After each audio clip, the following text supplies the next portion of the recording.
Hey there, everybody! Welcome to an unboxing. Something I very rarely do, but I don't know. I'm so excited about this one. I decided to do it. It's on to Richmond II. The Union Strikes South. This is volume 13 in the Great Campaigns of the American Civil War by Multi-Man Publishing. This is the brand new one, the one that came out before this, Hood Strikes North. I've done on my channel. It's a very big one as well. So it's still got the shrink wrap on it. Just picked it up today from the Gamers Armory in Cary, North Carolina. If you're in the North Carolina area at all, it's a fantastic store. They got this on pre-order from them, so big credit to them. So here it is, still in the shrink wrap. I have to admit, I did rip it a little bit so I can get a head start and I don't look like a fool when I do this. Here's the back, a little hint of the map that you'll see in just a moment. Rated at low to medium complexity, which I think is funny, and medium solitaire suitability. This isn't an incredibly complex game series, but I don't know that I would say low to medium. I guess it might be just on the general MMP spectrum. It probably is low to medium when it comes to that. Let's get the shrink wrap off this puppy. This is a hefty one, so this has three campaigns, I guess I should say, in it. It has the traditional On to Richmond, that was the original game published. I don't know if it was published by Avalon Hill or if it was an early Multi-Man Publishing. Avalon Hill originally did these, I believe. So that was the Peninsular campaign.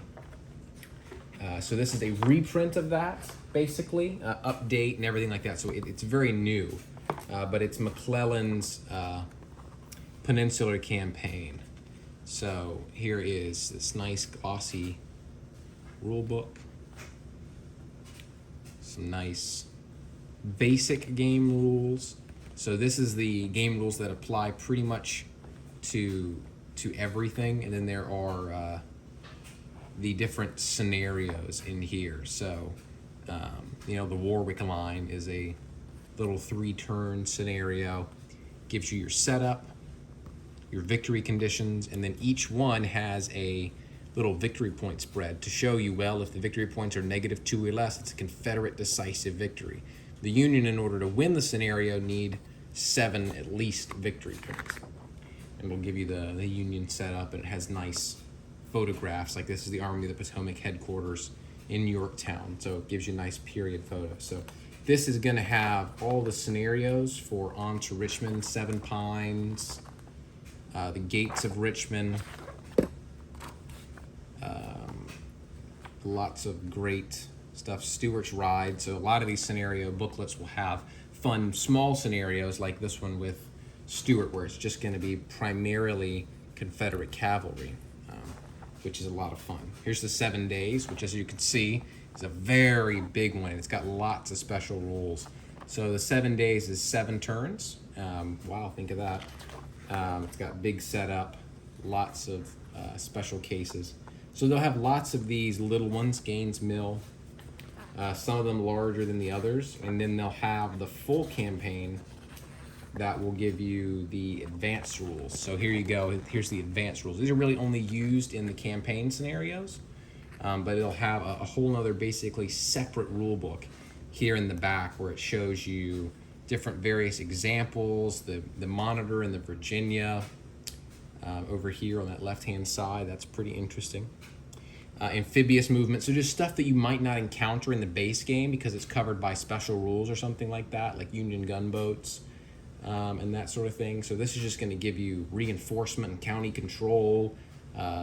It's just a ramped up version of the regular game, and so that'll be there, and then there'll be the setup for the full big scenario, off-map boxes, the different areas on the map that are like the Shenandoah Valley and such. And then the back is a great piece of history keeping here, a game as history, where they always in all their games go through and kind of walk you through what happened historically. And then there's some nice, I believe these are all advanced game sequence of play, stuff about random events and river fordability. So this is the On to Richmond version. Comes with a few little dice. They're fine. Nice little slip. And then here is the counter sheets. Some of them, at least, for McClellan here, as you can see. And there's Johnston, Jackson, Longstreet, D.H. Hill, Magruder. So the way this works is you'll have a leader of a group. So like this is Jackson's Corps. It's really before the Army of Northern Virginia was organized into like first, second, third corps. It's Jackson's Corps is J, and then all the green are his basically divisions. So Whiting, Ewell, and Winder here. And D.H. Hill's Corps, he's got his, and they're all kind of broken up into these different partitions. So this isn't like great battles of the Civil War where you have like individual units. This is like a much higher scale of game. So here's the Union side over here. You can see McClellan, the AP for Army of Potomac, Sumner, Heintzelman, Keyes, Porter, and then their divisions and brigades and everything that are under that. Some of them are small individual units, like you can see here, the 71st and 148th New York. So there are some smaller ones. Your terrain effects chart, which is the same for all the different games, just very standard. It's not game specific. It's just across the whole thing. They basically took the whole of this game series and kind of meshed them. Here is one of the maps. I'll wait on that just a second and get out the other counter sheet. This is for the other half. So it's on to Richmond, which is the Peninsular Campaign, but then it's also Grant's Overland Campaign. So there is Grant over there on the right with Meade, Hancock, Warren, Sedgwick, Burnside.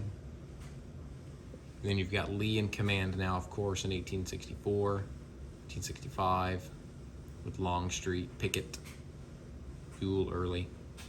So a different makeup, but they'll have a different counter sheet for the two.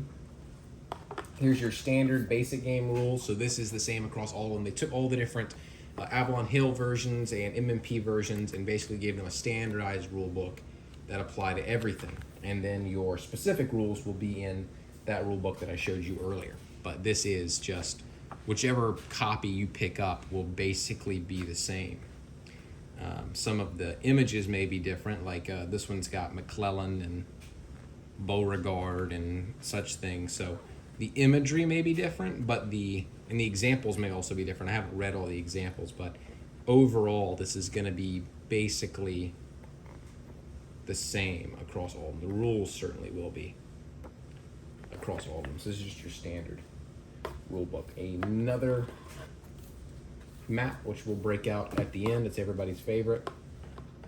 This is the standard counters. So this is going to be your strength points. So you have like, this is a 19 strength unit, and then over time it may be reduced to a disorganized side. So whether through fighting or marching or something, it'll be reduced strength. So it goes from a 19 unit over to a 13 unit. You can see these little redoubts, demoralized markers whenever you fight. So that's mostly Union counters there. Those will apply across both. You don't need a separate basic thing. You don't need a separate one. Here's the Petersburg Campaign. I believe this is the third one. So there's on to Richmond Peninsular Campaign, the Overland Campaign, and the Petersburg Campaign. I believe they're separate modules. I believe Overland so the Overland Campaign and then Petersburg. I believe this is the one that's completely and entirely brand new. So Peninsular Campaign and the Overland Campaign are reprints basically, but the Petersburg Campaign is an entirely new piece. So there are 3 in this entire thing, and this one has entirely new stuff that has never been printed or played before. So this is going to take you out to Appomattox, Burgess Mill, Sheridan, across the James, and that sort of thing. So all of the Petersburg fighting. But of course now these all 3 take place over the same area in primarily southern and southeastern Virginia. So there's no need to have all these be different games. They can share the same maps. Here's a force display. So you can put like a force marker on the map, and then you can put all the pieces that are in that force in this one box. That's really helpful. Victory point and manpower losses as well, because you'll need to keep track of those. Another big counter sheet for Confederate basic counters. So you'll have like your leader counter over this, and it'll say, okay, well in Heinzelman's division, they have 11 troops. Obviously wrong side, but you get the point.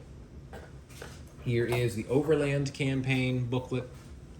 Same thing. This is mostly just going to be charts and things. There's not really anything in here too interesting, but each one will have your scenarios and advanced rules. So there's basically 3 sets of advanced rules in here, one for each booklet.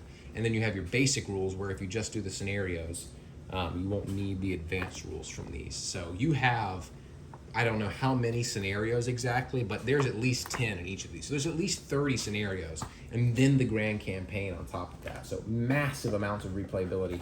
In each scenario, you could just spend all day with, and you would never be disappointed with the amount that you have. Here's fatigue markers, which you're going to place when units move. So you'll add like a fatigue, and then when they march again or fight, they can go up to 2, and then up to 3, and then eventually all the way up to 4 fatigue. Also, your different entrenchments. So when a unit starts out, they may start out by building abatis, which are, these, you've seen these before, basically interworkings of wood. They can go up to breastworks, and then forts, and then all the way up to a completed fort, which will take multiple days to build over the stretch of a scenario. So they may start with them on the map, of course. Okay, I think we're just about down to what is everybody's favorite. This has a turn track here.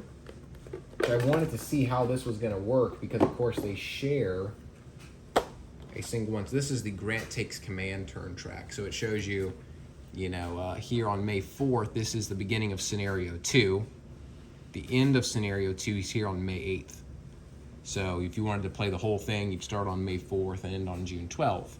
But then each of the scenarios has their own kind of smaller version of that. Okay, so we're on to the maps now. This is Grant Takes Command off-map theater. So this is going to show you the maps in this game, and in the off-box areas, like up here in Winchester. So I'm guessing has to do with Sheridan, Newmarket, Staunton, Virginia, Charlottesville, Lexington. So kind of the Bermuda 100 over here. So it's Fortress Monroe. Kind of lets you track the other things going on during Grant's thing. And then boom, look at this right here. This is insane. Petersburg campaign turn track. Well, look at this. This is all brand new stuff. If you wanted to do that, you'd be going from June 15th of 1864 to April 6th of 1865. That would be 296 turns. 296 turns. That is incredible. So you can see there, if you just did this one alone, it would take you, first of all, your entire lifetime, but second, a very long time. So there's tons, and this is just one. Remember, this is Grant Takes Command. It's just one of the 3 that are in here. So this is the North map. So let me unfold. These maps are beautiful. They're not overly complicated, but there's just a beauty in their simplicity. So the little gray words on here are going to be the county names. So this is Spotsylvania County. And here is the Spotsylvania Courthouse. There's the Wilderness, home to many a battle. And then just over here, Fredericksburg. So quite a lot going on over in this area here during the war, of course. So that's going to be part of the Overland Campaign, I assume. So they gives you roads and railroads, rivers, whether they're like creeks or they're rivers, and the rivers will become unfordable during parts of the game. And then, of course, there's bits like the Potomac River that are just, you can't cross them, obviously, because you'll need some sort of very large boat to do that. So here's the South map. And this one's giving me a little bit of a hard time. This one faces more this way. So there's Powhatan County, Nottoway and Dinwiddie, Cumberland County. So this one doesn't have as many majors. This is like the James River. I believe this is part of Richmond over here. And then if you follow the James River east, or west, excuse me, that should take you down towards Appomattox. Appomattox River is here. So this will be part of the Appomattox stuff that's going on at the end of the war. And you can get a bit of a close-up here on just part of Dinwiddie Courthouse in Dinwiddie County. So beautiful, beautiful maps. Here is map number 3. And now the scenarios may require you only to use one, it may require to use 2, and then of course the campaigns will require to use all of them. Good luck finding space. Here is Richmond, down here. So there is Richmond and the defenses around it. So let me fold it up and just show you that bit, so it's a little easier to wield. So you can see here, these are basically like redoubts or little miniature forts. So Henrico Poorhouse, it's in Henrico County, where Richmond is located.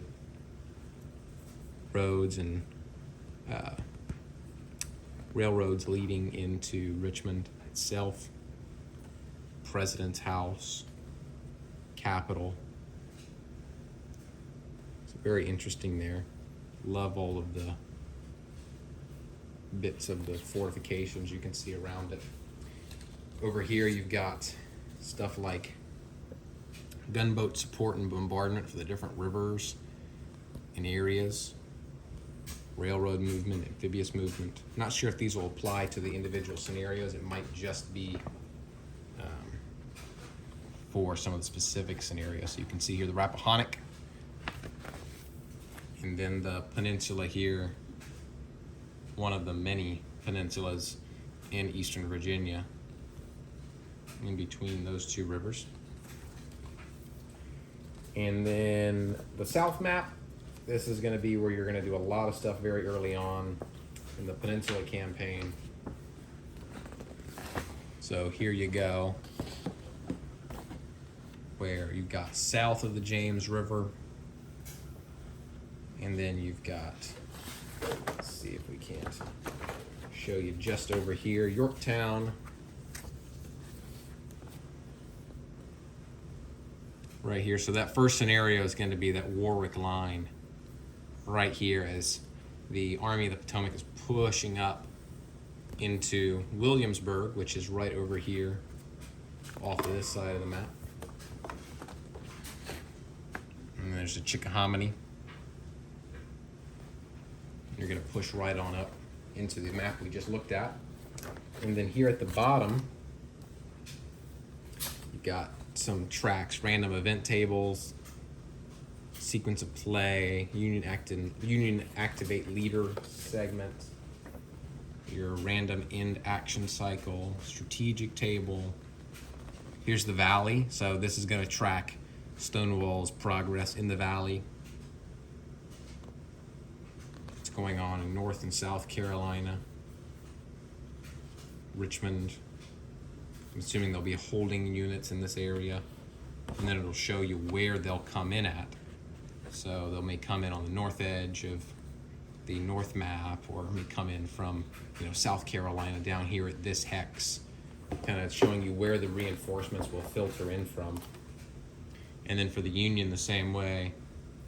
From Fort Monroe, you can attack into Norfolk, or they may come in from Baltimore, D.C., or from Fredericksburg, or from I'm assuming this is the Atlantic coast, with Burnside. So they can kind of enter in, and it'll show you where exactly on the map they're going to enter in, depending on the area. So that's really clever way to manage it. And then as well, this is what I was showing you here at the top, another one of those turn trackers. So this one here, which I assume is the Peninsula campaign, 112 turns. 112. So you will never finish. If we're being honest, any of these scenarios. And what I mean by that is you're going to have enough to play here for a very, very long time. So 4 very high quality maps, beautifully illustrated. They are just they have always been remarkable. This, of course, is not as coveted perhaps as the Roads to Gettysburg. That is, very expensive, first of all, but very coveted. But still just beautiful tones here. Great illustration. It is just a genuine joy to play on these things. Beautiful winding rivers, that deep blue. It is just great. And as you can tell, there's so much going on in just these couple with the off-map sheets and that sort of thing. So you really are going to be in control of what is the biggest actions really of the war. Grant and the Union Army at their strongest, McClellan at his most ambitious, I would say, and also least ambitious. So you've got the full breadth and depth of the Union Army in these, whereas in Roads to Gettysburg, you have the full breadth and depth of the Confederate Army, and Lee at his most and least ambitious.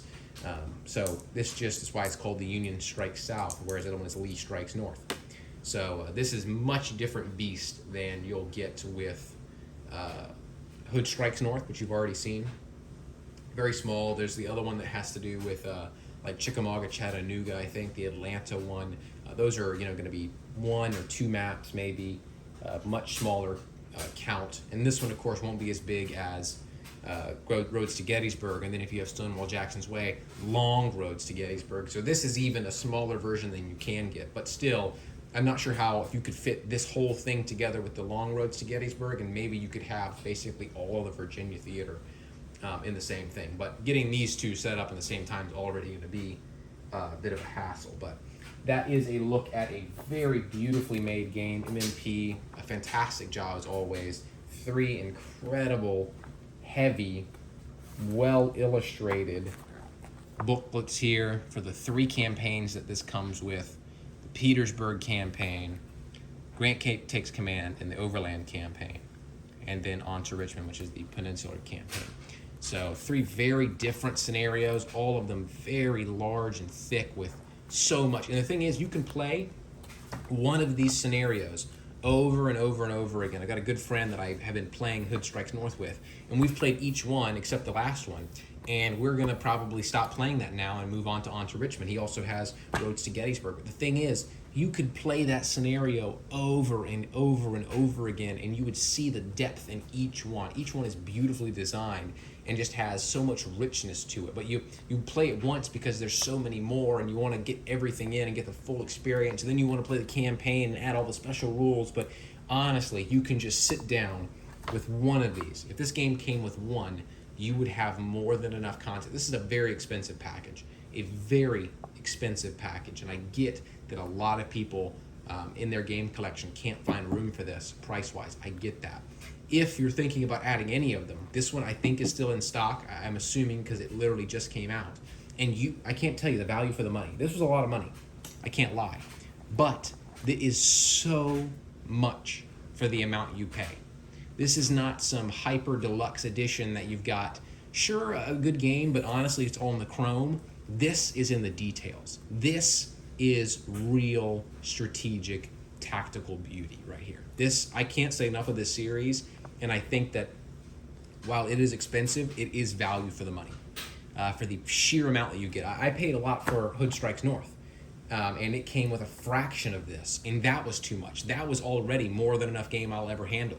And this is 3 times as much. I mean, it's more than that because one of these is bigger than the entire of Hood Strikes North. So it's expensive, yes, and that may put you off. But if you're looking to get in the series, you will never need another game. If you buy this one and you can find it without having to go through the resale market, that's very expensive, and it kind of becomes a collector's item like the Gettysburg one is. If you can get it now when it's kind of just MSRP. And you can afford it. I'm not saying that you should break the bank to do this because it's not a game I think everyone has to have. It's very niche. You need to have an interest, I think, in the Civil War. If you're a World War II guy, I don't know if this would appeal to you. If you're a Napoleonics guy, this might not appeal to you. So, but if you are into this series and maybe you've thought about getting into it, This doesn't sound like a great place to start. Hood Strikes North is a very good one, and it's more affordable. Maybe buy that one first, play it, and then try and resell it and recoup most of your money. That's a great place to start. But this is still approachable. The scenarios at the beginning will be playable for you. So you don't have to worry about that. You don't have to worry about, well, I'm going to have to buy a $90 game so I can buy the $220 game. You can buy this, and you can use it as a launch pad because there's so many scenarios, and some of them will be bigger and smaller than the other ones. So this is a starting place for you. You can begin here. And the thing is, this is not only your start, this is your finish. You can buy this and be done and never need to buy another Great Campaigns, the American Civil War game, because this will give you enough content genuinely for the rest of your life. You'll never be able to play all of this like in a year. Like, you open up a game, you kind of play all of it, and you put it on the shelf, and you're done. And you'll come back to it if you want to replay. That'll never happen with this. I mean, I can't imagine anyone who has the time to play through any one of these, much less attempt the campaign for one of these, much less do it for all three. So you'll never again need to buy another Great Campaigns of the American Civil War game. Will you want to? Yes, but you won't need to. And I think that's just about the biggest praise I can give this game in this series. If you have an opportunity to play it first before you buy it, I would, because it is different in its format, being that it's at a higher scale between the strategic level and the brigade level. I guess it's kind of in the middle, but it's great tactical movement. So if you're at a convention, maybe try it out. If you know somebody, reach out. I've been doing a much better job about being a better board gamer, not just buying games and having my own little collection and keeping to myself and playing these in a closet. I've been getting out, finding friends online. I know we hate Vassal. We like to play in front of other people and with counters, and that's the real hobby, and I get it. But find those people online. Go join a Discord chat. Go find a group on BGG. Go find some people. Go to a convention if you're near one and see these games in person and sit down at a table. And even if you don't play one, just watch. And if you do get a chance to play one, play it with Ernest and try and learn, and then see maybe if it's right for you, because this is an investment, a very big investment. So I get the wariness, but maybe try it out first. And that's my encouragement, to get out there and to not just focus insularly on your own collection, because when you get to go out and see other people's love for this hobby and get to connect over a great game like this, it really makes you appreciate what we do so much more than just playing board games. This isn't about us. This is about the community, and this is about learning together and experiencing it with one another, not just alone. So I press you to go look at other people's collections, go meet other people, go play wherever you can, whenever you can. I force myself to do that because I realized that I was spending a lot of money, sinking a lot of money into a hobby where you spend your time alone. And that's not what these were designed for. That's not what these are supposed to be. So get out there, find some friends, play this one if you can. Play a Great Campaigns, the American Civil War game of any kind if you can. And if you can afford to pick this up, I would, because this is all you'll ever need. So thank you so much for joining. Thank you for listening to me rant. And maybe I'll be able to get this one to the table. And by table, of course, I mean tables, because this will require a lot of space. But looking forward to perhaps bringing you some more content of this. I hope you enjoyed. Until next time, I'm going to be lifting these weights and putting on a lot of muscle, because this is a hefty, hefty game. Thanks for tuning in. See you next time.